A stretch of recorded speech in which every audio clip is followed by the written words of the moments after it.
Is how to recover deleted messages on your iPhone. You can easily recover or restore your deleted messages on your iPhone. To do so, tap on your message app, and here you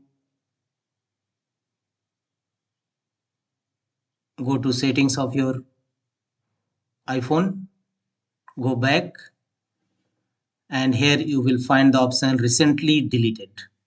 Tap on it, recently deleted item. Conversation show the days remaining before deletion. After 30 days, it will permanently delete from recently deleted. So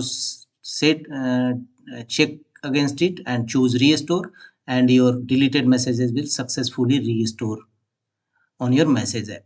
The second way to recover or restore deleted messages, go to through settings, tap on your name icon, and here tap on iCloud.